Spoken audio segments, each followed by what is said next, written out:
नाम समद खान पठान है। कहाँ रहते हो आप? मैं गेट नंबर 3 सोसाइटी का ही रहवासी हूँ। डॉक्टर दीवान को कैसे जानते हो? मैं डॉक्टर दीवान को करीबन 17 से 20 साल से जानता हूँ। क्या कुछ देखा है, कैसे हैं डॉक्टर? उनका नेचर थोड़ा साइको है, दिमाग थोड़ा मेंटलिटी है, मतलब आते जाते किसी की भी देखते हैं, कोई बंदा अगर देखता है उनके घर तक तो उनको भी मतलब धमकाया जाता है पुलिस प्रशासन की, और जिनका क्राइम से या पुलिस से कोई लेन देन नहीं है ऐसे बंदों को भी पुलिस केस कर दूंगा, FIR करवा दूंगा। मेरी जानकारी बोले अच्छे अच्छे अधिकारी जो है, मेरा भतीजा है, SP है, DYSP है, मेरा कुछ हो नहीं सकता। और सोसाइटी में भी हर किसी को पता है इनका नेचर स्वभाव। आप 100 लोगों से पूछोगे ना तो 99 लोग यही जवाब देंगे। घर के आंगन में भी मतलब कोई सागबाजी वाला कोई आते जाता कोई खड़ा रहता है तो उसको मतलब रुकने नहीं देते हैं, यहाँ रुकने का नहीं, घर की तरफ देखने का नहीं, मतलब ऐसी मेंटालिटी है इनकी। और लास्ट अपने एक भाई है सादिक भाई सैयद फरीद मियाँ, मेरे पड़ोसी है, A96 में रहते गेट नंबर 3 में। उनका भी 2020 का एक केस है। वो पाबंद परहेजगार इंसान है, नमाजी आदमी है, उनका ना क्राइम से ना पुलिस से कोई लेन देन है।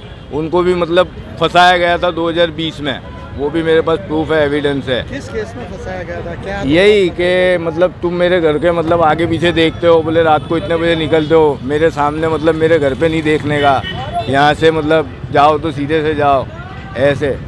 अगर कोई देख लेता है कोई भी, हाँ, तो नॉर्मल पुलिस की धमकी दिया जाते है। और जिसका कोई लेन देन ही नहीं है क्राइम से, उनको भी 100 नंबर की या SP DYSP की धमकी मिलती है उनके रिश्तेदार। हाँ, तो सोसाइटी में भी वारदातें हुई है ऐसी कुछ जो आपको याद है? यही गरीबों को मतलब जो फेरी लारी गल्ले वाले जो आते हैं उनके घर के आंगन में मतलब गाड़ी भी लगाते हैं तो उनको भी लगाने नहीं देते छाँव में। मतलब अभी भी गर्मी का मौसम है तो कुछ बहुत सी चीज़ें देखी है इस बंदे के अंदर। मैं काफ़ी टाइम पहले से मतलब जानता हूँ, कई सालों से उनकी रिस्पेक्ट करता था, लेकिन लास्ट 2020-19 में जो केसेस हुआ उसके बाद से मतलब ये इंसान की मेंटलिटी थोड़ी फेल हो गई है, ऐसा मालूम पड़ता है। मेरा नाम मोहम्मद अमीन नागौरी है, मैं यहाँ रमज़ान पार्क 3 में रहता हूँ।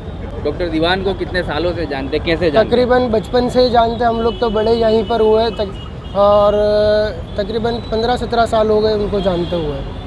क्या कुछ देखा है आपने उनके साथ का मामला? हमने तो उनके साथ का मामला ऐसा देखा हुआ है कि वो पूरे मेंटली साइको है और कुछ नहीं है। कैसे कह सकते हो आप मेंटली साइको? कुछ क्योंकि ऐसी वारदात हुई? वारदात तो बहुत सी है। तकरीबन एक इंजेक्शन मारने का जब बंदा पड़ोसी डॉक्टर एक MBBS हो आप, तो आप एरिया के मसीहा होना चाहिए कि आप MBBS हो, एरिया को आपके ऊपर गर्व होना चाहिए।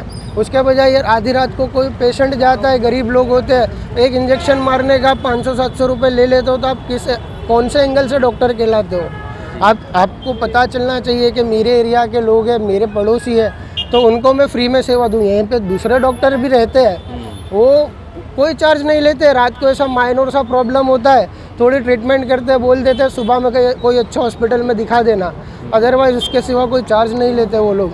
और इनका देखा जाए तो पागलपन का, किस तरह का पागलपन? पागलपन तो ये है सर जी कि अगर आप फ़ोन पे बात करते करते इनके घर के आगे खड़े हो जाओगे तो अंदर से कैमरे चेक करके बाहर आएंगे कि भाई क्या कर रहे हो यहाँ पे।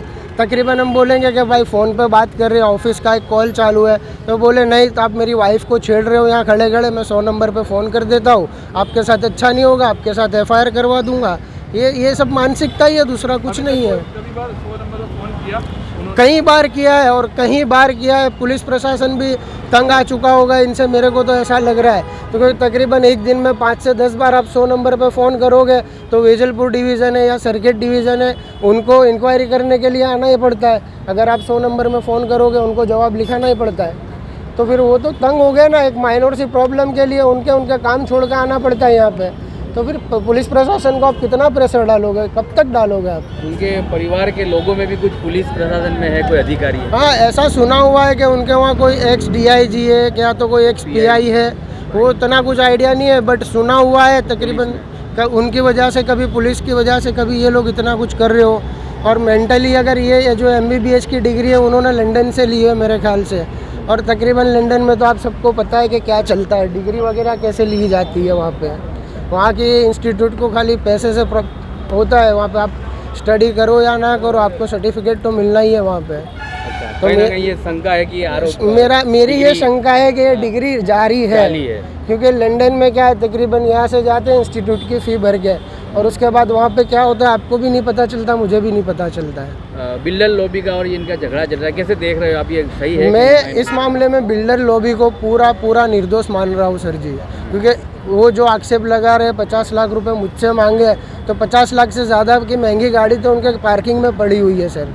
तो जब 50 लाख इससे क्यों मांगेंगे, और इसके पास 50 लाख जितनी प्रॉपर्टी है वो मुझे लगता भी नहीं है कि इसके पास 50 लाख होंगे। जो हिसाब से ये रह रहा है, जो हिसाब से ये चल रहा है, लग नहीं रहा कि इसके पास 50 लाख होंगे। मेरा नाम फहद खान पठान हैगा। मैं मेरे दोस्त से यहाँ मिलने आता हूँ गुलजार पार्क में। तो एक डॉक्टर करके हैगा, वो बोलता हैगा यहाँ नहीं आने का, यहाँ खड़े नहीं रहने का, नहीं तो तुम्हारे ऊपर केस होएगा, फलाना ढिकना, ऐसा अंडरस्टैंड बोलता था 2 साल पहले। दीवान साहब नाम है उनका। ऐसा हमारे को बोलते डराते हैं। अब हम तो हमारे दोस्त से मिलने आते तो भी हमारे को धमकियाँ देते, बोले यहाँ खड़े नहीं रहने का, यूँ न तू। तो हमारे 2-3 जने दोस्त यूँ बोलते ये थोड़ा मानसिक हैगा, इससे ज़्यादा मुंह लगने का नहीं। तो हम लोग कुछ बोलते नहीं थे, वहाँ से चुपचाप हमारी गाड़ी लेकर निकल जाते थे। मेरा दोस्त है यहाँ अंदर ही रहता है गुलजार पार्क में। उसका नाम है अयान ने फैजान, 2 ही दोस्त है मेरे। हम लोग मिलते थे स्कूल से। तो उसके बाद आपने आना जाना बैठना बंद कर बहुत कम कर दिया था थोड़ा, यानी बाहर हम लोग नाके पे मिलने, अंदर आते नहीं थे इतना। आपको कोई धमकी के पुलिस बुलाता हूँ? हाँ ऐसा बोलता था, बोले मैं केस कर दूंगा तेरे नाम का, मेरे घर पास क्यों खड़े रहते यूं न तू, ऐसा बोलता था हमारे को। क्या क्या बोलता था उसी के साथ? बस ऐसा ही बोलता था और कुछ बोलता नहीं था जो था। फिर हम लोग आना ही बंद कर दिए, बाहर ही मिल लेते थे, जुआ पूरा होए, रोयल अकबर हो, वहाँ मिल ले हम लोग।